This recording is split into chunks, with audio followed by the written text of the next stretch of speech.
70 साल तक देश में चीते नहीं थे, लेकिन अचानक चीतों को भारत लाने की जरूरत क्या पड़ी? ये सवाल पूछने वाले भी बहुत सारे लोग हैं कि 70 साल में तो कुछ बदला नहीं, सब ठीक तो चल रहा था, फिर क्यों इतना इस पर उत्साहित होने की जरूरत है? चीते ही तो आ रहे हैं।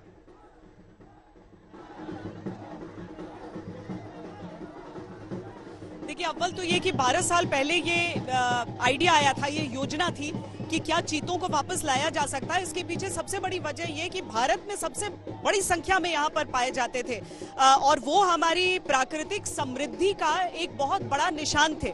हम हमेशा इकोसिस्टम और उसके बैलेंस की बात करते हैं, इकोलॉजी के, तो उस बैलेंस की जो हम बात करते हैं वो हमारे तमाम तरह की प्रजातियां जो हमारे देश में उपलब्ध हैं उन सब के संतुलन पर निर्भर करती हैं।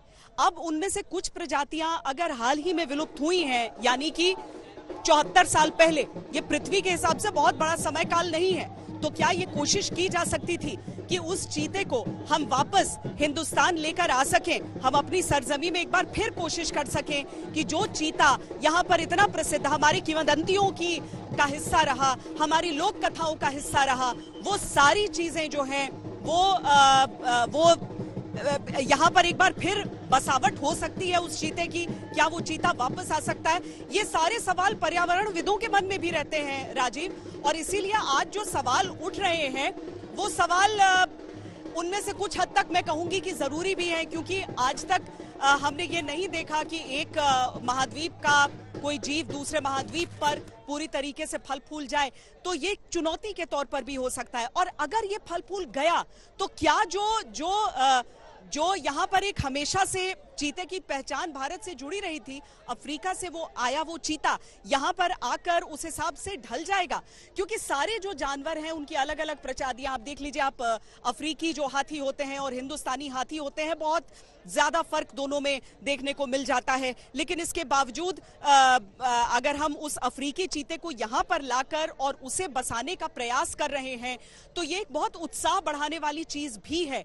ये 8 चीते होंगे, लेकिन एक तरह से पंचवर्षीय योजनाओं के हिसाब से तय है कि कितने दिन में हम कितनी आबादी बढ़ती हुई देखना चाहते हैं। इन सब की फर्टिलिटी को ध्यान में, इनकी प्रजनन क्षमता को ध्यान में रखकर इन चीतों को चुना गया है, जिन्हें हिंदुस्तान लाया गया है। क्योंकि नई जगह पर प्रजनन वो कितना कर पाते हैं, नहीं कर पाते हैं, चीतों की जो आबादी पूरी दुनिया में घटी है उसमें उनका फर्टिलिटी रेट घटना एक बहुत बड़ा कारण रहा है। तो क्या एक नई जगह पर हम उन्हें वो पर्यावरण, वो वातावरण दे पाएंगे जिसमें वो ढल जाएं यहाँ पर? तो ये चुनौतियां हैं और वो सवाल भी है जो लाजमी है। जब तक ये सफल नहीं हो पाएगा ना, उन सभी सवालों के जवाब जो हैं वो अनुत्तरित ही रह जाएंगे।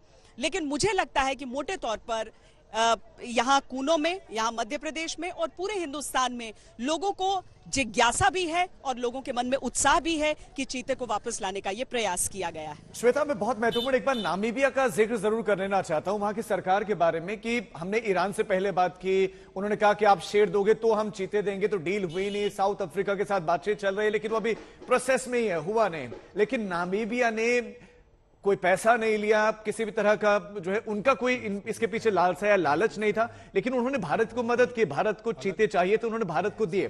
तो नामीबिया गवर्नमेंट की तारीफ भी होनी चाहिए।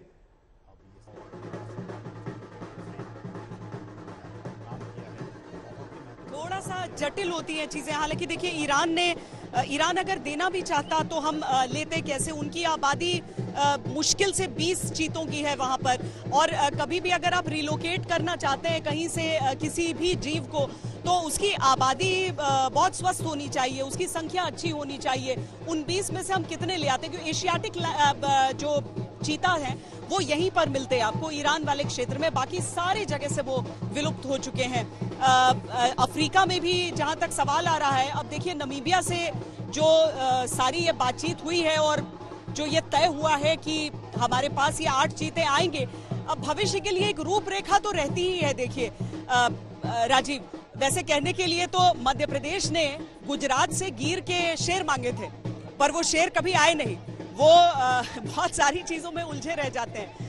तो गुजरात जो पूरे इलाके के जो इकलौते एशियाटिक लायंस हैं वो केवल गुजरात के गिर के जंगलों में मिलते हैं। वो यहाँ मध्य प्रदेश तक भी नहीं आ पाए, जबकि कोशिश ये थी कि कैट फैमिली के अलग अलग सदस्यों को यहाँ पर रखा जाए और इसे एक अलग ही तरह का एक जंगल बनाने का प्रयास किया जाए। तो यही कोशिश ईरान ने भी की। अब जो बब्बर शेर होता है, जो एशियाटिक लायन, देखने में ही वैसा, तो अब वो ईरान भी चाहता ही था। अब अफ्रीका के देशों में जो वन्य जीव हैं उन्हें बहुत अच्छे से रखा गया है। जो वर्ल्ड वाइल्ड लाइफ फेडरेशन है उसका बहुत ज्यादा ध्यान रहता है, उसकी बहुत ज्यादा इन्वॉल्वमेंट रहता है।